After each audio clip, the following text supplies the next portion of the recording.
Once upon a time, there were two brothers. They both came out of the same mother. They grew up collecting cards and opening packs. They both have beards that are not whack. So here we go, fans. Get ready to listen because it's the Stale Gum Podcast. You don't want to be missing. And here we are. Welcome to the Stale Gum Podcast, Episode 2. I'm Brother the Elder. With me, as always, is Brother the Younger. How you doing, brother? Hello, brother. I am well.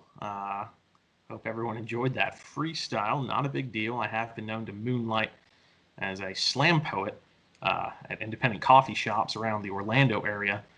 Sadly, though, due to the COVID quarantine, that hasn't been happening. So I'm glad I have an outlet now where I can share my gift. Well, I'm glad we could provide that to you. The world would be a sadder place if we weren't here to hear your stylings. Yes, agreed. So, last week we both tackled some baseball. This week, I think we're going to mix it up a little bit. I've got a little bit of a surprise in store for you. You've tipped your hand a little bit. I know what's about to come down the pike. So why don't you go ahead and tell me formally and everybody out there what you got today? All right. Well, for today's pack opening on my end, I've chosen a pack of 1989 NBA Hoops. This was the first year of the Hoops product. A little history behind it. It came out basically as a super cheap alternative. Not that basketball cards were expensive, really, back in the late 80s, but basically only had Fleer and Topps, and Topps wasn't even making basketball cards in 1989, so it was literally only Fleer. So Hoops came out and was like, hey, we're going to make something as well. The big thing for 89 Hoops was it has the David Robinson rookie card. Fun fact about the Admiral, he went to the U.S. Naval Academy. He was actually the number one pick in 1987, but he had to do 2 years of service, so he didn't have a rookie card or play in the NBA until 1989. So that's definitely the chase card here in Hoops. And then also looking for Michael Jordan if possible. You might have heard of him. He played basketball pretty well. Big documentary coming out this weekend, The Last Dance on ESPN. It's very exciting. He curses a lot. Yeah, I heard they're airing the dirty version on ESPN, which I think is going to be very interesting. Michael Jordan was also quoted as saying that he thinks a lot of people are going to hate him after seeing it. But I was under the impression a lot of people already hated him. It's not like he was really cool with a bunch of reporters or teammates or fans or anything. I've always heard he's pretty cold anyway. So interested to see how that happens. One thing about that documentary is it's greatly impacting the current card market, which I'm pretty heavily involved in. I check forums and stuff like that, eBay every single day looking for deals. Whoa. How is that documentary going to have any impact whatsoever on the current card market? It's quite simple, really. There are no sports now. So we have all these people my age, low 30s up to the mid 40s or whatever, who grew up watching the Bulls dominate. For the record, also my age. You're in that zone. You're in the zone. So, yes, that's fair. So with no current sports being played, it's old sport recordings that are getting all the attention. The thought process here is that people are going to see this Michael Jordan documentary, say, oh my gosh, he really was the greatest player of all time. I need to go buy his cards.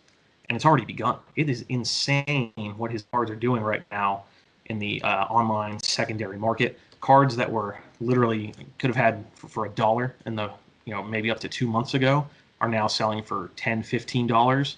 If they're professionally graded, those $5 cards are turning into $200 cards. And these things are not hard to find. This is the most produced era of basketball card ever. This pack I'm about to open is probably one of a million packs that was produced. So it's not hard to find, but if you get one in good condition, get it graded right now, they're going for a couple $100. So there's a lot of people selling their collections right now because they're making 5, 6, 10 times the amount of money they paid for them in the past. So it's definitely affecting the card market. It's very interesting. So I'm trying to pull a Jordan out of this pack, and maybe I'll be rich. What you're saying is right now, this exact moment, this podcast could not come at a better time to help inform the public. We are going to make millionaires out of every single person who's listening to this right now. Yes, this is valuable information that you are receiving through your ears. You're very welcome. It's free of charge. It's my gift to you. All right, so as you open up this NBA pack, and as we're all looking to make money, we're going to institute tonight, for the first time, Yes. the $1 Venmo challenge. Whoa. Tell us all about it. All right, so this is what we're going to do. I'm going to give you three items, like a scavenger hunt, that you have to find inside your pack of cards. You said 89 hoops. This is what you need to find within that pack. I need, for you to win this dollar, I need a picture with a mascot in the background. Okay. A coach wearing a tie. Yeah. And a player with at least 8 letters in his last name. Okay. Mascot in the background, coach with a tie, 8-letter last name. 8-letter last name. All right. Do that, sir. You win yourself your dollar. All right. Terrific. Well, let's get after it then. Ladies and gentlemen, I present to you 1989 Hoops, featuring, I don't know if you can see that, first ever Orlando Magic and Minnesota Timberwolves cards. Love Very it. exciting. Bill Hanslick. He doesn't fit any of those categories, but oh my God, look at that stash. That is awesome. That is and poor here's the mugshot. stash. This guy's my hero. I'm going to knock out 2 of your birds with 1 stone. No. Head Too coach, easy. Bill Musselman of the Minnesota Timberwolves, wearing a tie. He is a coach, and he's got a ton of letters in his last name. Hold on. It's got to be player with player, 8-letter last name. All right. Also, does he make applesauce? Yeah, Muscleman's applesauce. He looks like a guy who's definitely like eating a full jar of applesauce in one sitting. I could see that. Do you think is he the black sheep of the Musselman applesauce empire? They're like, no, Johnny, you have to stay in the orchard and you're going to make applesauce like your father and the father before him. He's like, no, I want to be the coach of the Timberwolves. Yeah, no, that's exactly how I read that in his autobiography, actually. It's weird that you knew that. Jostens took that photo, by the way, at the mall, at the Galleria down the road. That's terrific. That's followed up by, oh my God, this pack sucks. Another coach, Bernie Bickerstaff of the Mavericks, followed by another coach, Lenny Wilkins of the Cavaliers. Is NBA hoops actually just all coaches all the time? It's hoop coaches. I didn't read the fine print. This is bullshit. Here we go. James Donaldson has a really long last name. Not too bad. All right, that's 9. You're 2 for 3. This is actually a decent card. This is Reggie Lewis. I remember Reggie Lewis. He died. He was the dead one. James. But this is actually his rookie card. This is the first time he had a rookie made of himself. I do remember that. It's actually in really good shape. Get it graded right now. You're going to get like $459 for that card. If they make a documentary about him, maybe I will. I'm out of cards. But lastly, Dominique Wilkins, the human highlight film. That's my boy. No mascot. I failed the challenge. You know, speaking of that documentary, I was reading a little clip today. I guess at some point there's a snippet within the documentary of Wilkins talking about MJ. And MJ walked into the Hawks locker room before some game, and Wilkins said everybody was just commenting, why is Michael Jordan in our locker room? This is pregame. What's he doing? And he walked up to whatever no-name guard was going to be guarding him that night and told the guard, you better lace him up tight. It's going to be a long night for you. And then MJ proceeded to drop 60 points on him that game. Sure. Yeah. Imagine having that much drip, swag, sauce, as the kids say, to go into an opponent's locker room and just be like, hey, man, you should probably retire after this game. Before we move on to you, though, we have another treat. God, what a great show for our listeners. I went ahead and invested my life savings into old issues of Beckett Basketball Card Monthly. So nice. I'm going to look up Wilkins and Reggie Lewis were my 2 best cards out of that pack. So using the August 1991 issue of Beckett featuring Magic Johnson, I'm going to see how much these were worth back in 1991. Give me 1 second. August 91, is that pre-retirement of Magic Johnson, or is that... That would have been like, he was probably announcing like right around that time. Yeah, that he was stepping I wonder if that's why he's on the cover. All right, here we go. I already found it because there weren't that many sets in basketball. First, we'll do Reggie Lewis, card number 17. Don't bend those corners. You got to get that graded. It's worth 80 cents in 1991. Oh, man. So with inflation, we're looking at like $1.42 right now. Something like that. I will say this, however. This is a quick scan. I'm talking real quick scan. It's probably one of the top 10 most expensive cards in the set. Oh, well, good. So there's that. The David Robinson that I didn't pool Yes. has a book value of $42. I didn't know they did number. I thought it was always 5, 10, something like $42 though. 42 on the David. But seriously though, $42.91. That could be worth something nowadays. Yeah, you got a great. All right, and then Dominique Wilkins, card 130. 30 cents, but it has the up arrow, meaning it was trending up. Oh. This was a more popular card at the time. So 30 cents and 80 cents, $1.10. I made money back on the pack. Cost me like 90 cents. So there you go. You're ahead of the game. This time I've got a little treat for you. A Premier Edition 1991 Upper Deck Football. Wow. All right, so before I open this, what's my challenge? What's the $1 Venmo challenge here? All right, so 1991 Upper Deck.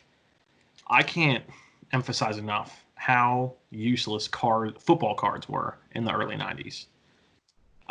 But this is a tamper-resistant pack, and I'll tell you, I'm having a little trouble opening it. Well, after last week's episode, where it literally took you 45 seconds, I counted, and it doesn't surprise me. All right, so 3 things that we need out of that. I'm a Detroit Lions fan, so I need a Lions player. You know what? It doesn't have to be his card. He can be like making a tackle or something. Just a Lions player pictured. Okay? Yeah. Number 2, I want someone with the last name that starts with a vowel. A, E, I, O, or U. Sometimes Y? I'll give you Y. That's fine. Sure. And then number 3, a kicker. You have to have a kicker card. And as a bonus, right now, I'm going to tell you, the best card you can get out of that pack is a Brett Favre rookie card. If you pull a Brett Favre rookie, I will double your Venmo payment. Now, this next player, I'm going to tell you, I was a big fan of in the Tecmo Super Bowl for the Sega Genesis. Great game. Amazing. He helped me crush it so many times on defense for my favorite team, the San Francisco 49ers in that game. I've got Don Griffin, cornerback, San Francisco 49ers. Oh my gosh. Another rookie. Oh my God. The king of pop himself. Michael Jackson. Oh, that's terrific. Look at the elevation on that jump. Yeah. Since joining the Cleveland Browns, he's a thriller. Stop it. It doesn't. It doesn't say that. It does. Thanks, Upper Deck. A reference to an album recorded by another Michael Jackson. Thanks for clarifying, Upper Deck. Appreciate that. Just in case, Upper Deck, just in case we couldn't get there on our own. In 1991, very few people knew who pop star Michael Jackson was. But Upper Deck is there to make that clarification. Yeah. Here we go. I mean, I'm definitely not meeting the challenge, but Herschel Walker, baby. Oh, that's a piece. We can look that up. I think that's probably going to end up being the best I've got out of this set. Tim Brown went on to have a fantastic career. That's not bad back-to-back cards. Heisman Trophy winner Tim Brown. That's right. Card companies have such power over players. The photos they can take and publish are really going to make or break. And so you get somebody like Kelvin who's catching a card. Tim Brown, clearly poised for action. He's running. He's athletic. You know, Ronnie Lippett, this was That's an action pose. He is a man on the move. He's doing things. And then you have poor Brian Hinkle. Hmm. And let's just take a moment to be a little bit sad about Brian Hinkle, who has become forever immortalized on his Upper Deck card because he had to take a knee and take some oxygen. They're going to make a card of me, and my card is going to have me huffing gas? Quick note here. We're using the October 1995 issue of Beckett, Okay. starring my guy Barry Sanders. Go Lions. Go Lions. Upper Deck. You said what, 340 something? 346. 346. 91, 346. Yeah. You're telling me Herschel Walker is not listed? 91. It's Herschel Walker. Upper Deck. Was he already washed by then? Like 3-4. There's Jeff George 345. Thurman Thomas 356. Wow. I thought he was better than that. I just want to make one statement after I edited last week's episode, and like obviously we're using visual aspects of this. It's not really a podcast at all, is it? Well, no, I suppose it's webcasting. Although you could play like the audio on an iPod. Yeah, but then like you're not seeing what we're talking about, so then it's probably really boring. So yeah, well, it's too late to change the name. We'll just roll with it. I will say that we should follow, or you guys listening or watching, should follow us on Twitter. It's at Stale Gum Podcast. Pretty original, I know. And that's where we'll be posting new episodes, maybe previews of the packs to come.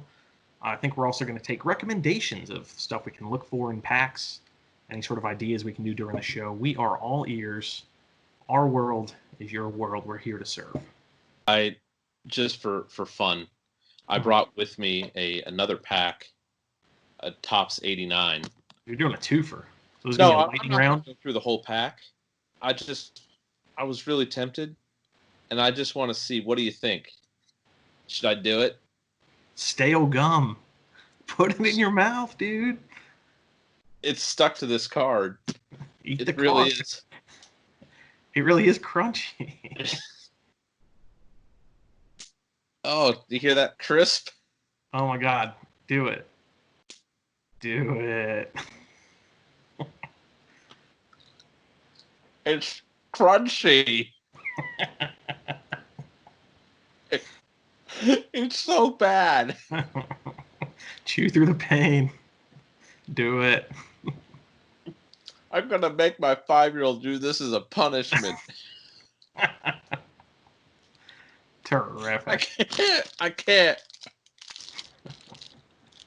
So bad. Don't do that. Don't chew the gum. Oh, that's awful. That brought joy to my life. Thank you for doing that. I won't do it again.